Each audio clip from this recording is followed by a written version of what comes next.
दोस्तों, मेरी मौसी बहुत सुंदर और जवान औरत थी। मेरी मौसी की उम्र करीब 30 साल होगी, लेकिन मेरी मौसी को देखकर कोई यह नहीं कह सकता था कि वह 30 साल की है।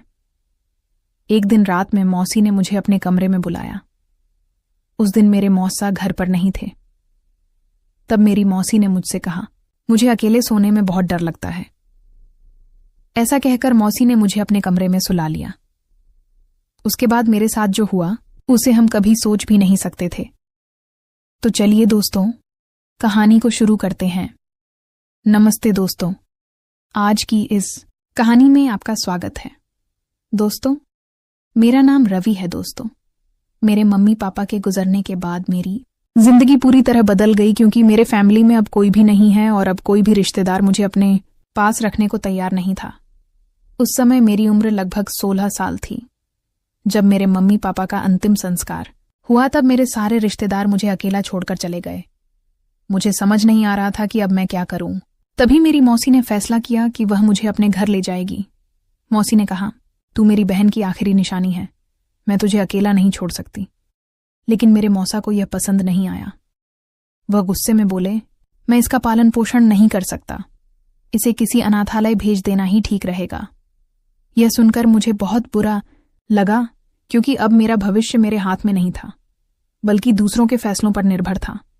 मगर मौसी ने हाथ जोड़कर मौसा से कहा, आप इसे अकेला कैसे छोड़ सकते हैं? रवि पहले ही बहुत दुख झेल चुका है। लेकिन मौसा तब भी मुझे अपने साथ ले जाने के लिए तैयार नहीं थे। मौसा ने कहा, रीना, तुम्हें तो पता ही है कि मेरी कमाई बहुत कम है, उसमें घर चलाना भी मेरे लिए बहुत मुश्किल हो रहा है, और अब मैं इसकी जिम्मेदारी कैसा ले सकता हूं? तब मौसी ने कहा, हम इसके घर को किराए पर लगा देंगे और भाई साहब की दुकान भी किराए पर दे देंगे। इससे रवि की परवरिश में अपार कोई बोझ नहीं पड़ेगा। तब मौसा ने कोई जवाब नहीं दिया, बस सिर हिलाकर हां कह दिया। लेकिन उनके चेहरे से साफ लग रहा था कि वह अभी भी खुश नहीं थे। आखिरकार मैं मौसी के साथ उनके घर आ गया। अब मेरी मौसी मेरी बहुत देखभाल करने लगी, लेकिन वह मेरी देखभाल सिर्फ इसलिए कर रही थी ताकि उसकी जरूरतें पूरी हो सकें। वैसे मेरी मौसी का घर 5 कमरों का था। उसमें से एक कमरा मुझे दे दिया गया जो बहुत छोटा था। उसमें सिर्फ एक सिंगल बेड और एक अलमारी थी। मेरे घर और दुकान मौसी ने किराए पर दे दिया था। उसी पैसे से उन्होंने मेरे लिए कपड़े खरीदे और कॉलेज में मेरा 12वीं में एडमिशन करा दिया। लेकिन मेरा मन पढ़ाई में बिल्कुल नहीं लगता था। कॉलेज में भी मन नहीं लगता था। हर समय मां पिताजी की याद आती थी। तब मैं अक्सर अकेला रहता और किसी से ज्यादा बात भी नहीं करता। एक दिन मैं अपने कमरे में बैठा, मां पापा को याद करके रो रहा था। तभी मौसी अंदर आई। मौसी ने मुझे रोते हुए देखा और मुझे अपने पास खींच लिया। फिर मौसी ने मुझे समझाने की कोशिश की। मौसी ने कहा, चिंता मत करो, सब धीरे धीरे ठीक हो जाएगा, तुम्हारा दुख भी कम हो जाएगा। ऐसा कहकर उसने मेरे पीठ पर हाथ फेरना शुरू कर दिया। कुछ देर बाद अचानक मुझे अजीब सा महसूस होने लगा। मेरे पूरे शरीर में एक अजीब सी सनसनी दौड़ गई और मैं डर गया। तब मेरे दिमाग में हजारों सवाल घूम रहे थे। अब क्या होगा? इस स्थिति से कैसे बाहर निकलूं? तभी मौसी ने फिर से मेरी पीठ पर हाथ फेरना शुरू कर दिया। तभी मैंने महसूस किया कि उसने नीचे कुछ भी नहीं पहना था। उस समय मौसा घर पर नहीं थे। वैसे भी मौसा को आने में हमेशा देर हो जाती थी, लेकिन उस दिन मैंने हिम्मत करके मौसी को खुद से दूर कर दिया। तब मैं मौसी की आंखों में देखने से बचने की कोशिश किया, लेकिन तभी उसने मेरे हाथ पकड़ लिया। फिर वह मेरे हाथ पर लगी चोट को देखने लगी, क्योंकि 2 दिन पहले एक छोटा सा हादसा हुआ था जिससे मेरे हाथ में हल्की चोट आई थी। मौसी ने कहा, यह तो बहुत गहरी चोट है, मैं दवा लगा देती हूं। मगर मौसी के इस व्यवहार से मुझे अजीब लगने लगा था। मैंने उसे रोकते हुए कहा, नहीं, मैं खुद दवा लगा लूंगा। उस दिन के बाद से मौसी के व्यवहार में बड़ा बदलाव आने लगा। अब वह घर में छोटे और तंग कपड़े पहनकर घूमने लगी। सुबह के काम निपटाकर मौसी मेरे कमरे में आ जाती और सहारा देने के बहाने कभी मेरे कंधे, कभी मेरी पीठ तो कभी मेरी कमर पर हाथ फेरने लगती। मैं हर बार उसका हाथ हटा देता, लेकिन वो पीछे नहीं हटती थी। एक दिन उसकी हरकतों से मुझे बहुत गुस्सा आ गया। मैंने साफ कह दिया, मौसी मेरी देखभाल करना बंद करो। मैं अब ठीक हूं और जो कुछ हुआ उसे भूल चुका हूं। अब मुझे पढ़ाई करनी है। प्लीज मेरे कमरे से बाहर जाओ। तब मेरी बात सुनकर मौसी थोड़ी चौंक गई, लेकिन उसने अपना व्यवहार नहीं बदला। जाते जाते वह मुस्कुराकर बोली, रवि, आज रात तुम्हारे लिए तुम्हारे पसंद की खाना बना रही हूं। तब मैंने सीधे मना कर दिया और कहा, नहीं, मुझे नहीं चाहिए। आप मौसा की आर्थिक स्थिति देखते हुए खाना बनाओ। उन्होंने मुझे यहां रहने दिया। यही मेरे लिए बहुत बड़ी बात है और मुझसे इस तरह की फरमाइश मत करो। तब मैं गुस्से में बोल रहा था, लेकिन मौसी ने मुझे शांत करते हुए कहा, तू मेरे लिए बहुत खास है। मैं तुझे कभी अकेला नहीं छोड़ सकती हूं। इतना कहकर मौसी कमरे से बाहर चली गई। रात को जब मौसा घर आए और टेबल पर खाना देखे तो गुस्सा हो गए। फिर उन्होंने मौसी से कहा, रीना, मैंने तुमसे कहा था कि मेरी हालत के हिसाब से खाना बनाओ। मेरे पास इतने पैसे नहीं हैं कि मैं किसी को भी कुछ भी बनाकर खिला सकूं। तब मौसा की यह बातें सुनकर मुझे बहुत बुरा लगा। तभी मैं प्लेट में खाना लेने ही वाला था, लेकिन उनके शब्दों ने मेरी भूख खत्म कर दिया। तभी मौसी ने देखा कि मैंने खाना की प्लेट अलग सरका दिया, तो इस पर वह बोली, रवि बेटा, तुम इनकी बातों पर ध्यान मत दो। फिर वह मौसा से बोली, ये खाना तुम्हारे पैसों से नहीं बनी है, ये रवि के घर और दुकान के किराए के पैसों से बनी है।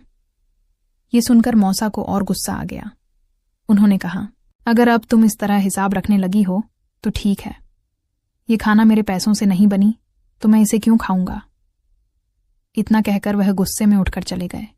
तभी मौसी ने गुस्से में कहा, तुम इस तरह का तमाशा क्यों कर रहे हो? मैंने कब कहा कि तुम इसे मत खाओ। तब मौसा गुस्से में अपने कमरे में चले गए।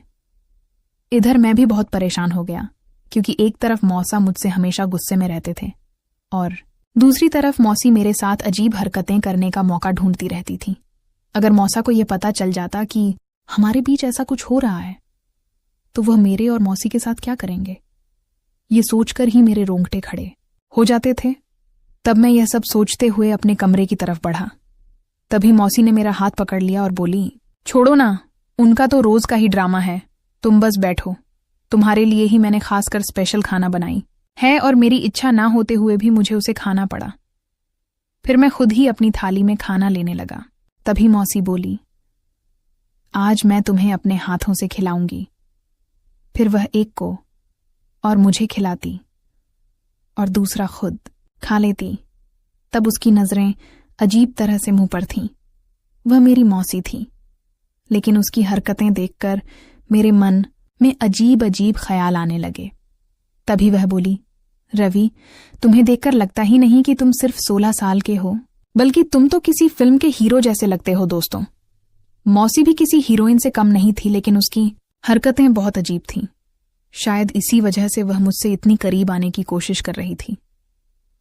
मौसी की शादी को 8 साल हो चुके थे, लेकिन अभी तक उनका कोई बच्चा नहीं हुआ था और शायद इसीलिए वह और मौसा हमेशा झगड़ते रहते थे। जब भी मौसा घर आते तो किसी न किसी बात पर दोनों में बहस हो जाती थी। एक दिन मैं नहाकर वॉशरूम से बाहर निकला और बाल पहुंचते हुए अपने कमरे में चला गया। तभी मौसी मेरे कमरे में आई और बोली, रवि, नाश्ते में क्या खाओगे? तब मैंने जवाब दिया, मौसी, जो रोज बनता है वही खा लूंगा। इतना कहकर मैं फिर से तौलिए से अपने गीले बाल पोंछने लगा। तब जल्दी में होने के कारण मैंने तौलिया टेबल पर ही रखा और कॉलेज के लिए तैयार होने लगा। तभी मौसी मेरे पास आई और बोली, तुम्हें तो अपनी देखभाल करनी भी नहीं आती।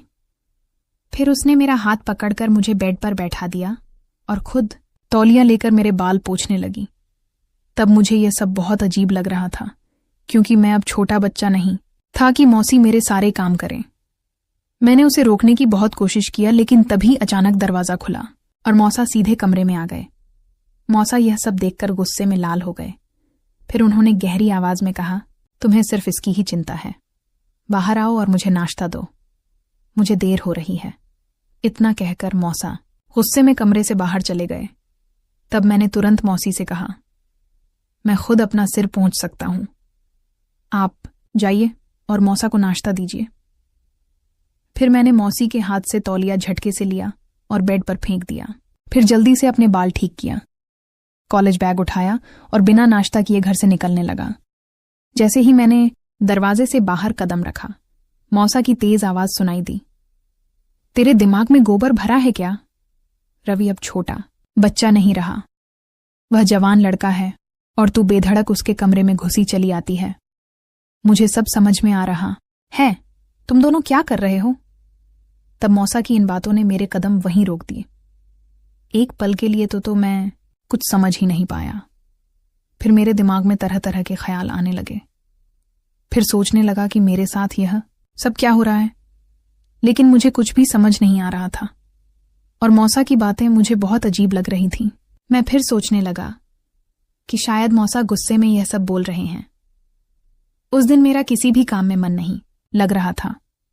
शाम को जब मैं घर लौटा तो मैंने शांति से बैठकर सोचा और फैसला किया कि मुझे जल्दी से जल्दी अपने पैरों पर खड़ा होकर इस घर से निकल जाना चाहिए। लेकिन जो कुछ उसके बाद हुआ उसने मेरे होश ही उड़ा दिए। रोज रात को मौसी मुझे दूध और बादाम देती थी और कहती थी, इसे खाकर सो जाओ, इससे तुम्हारा शरीर तंदुरुस्त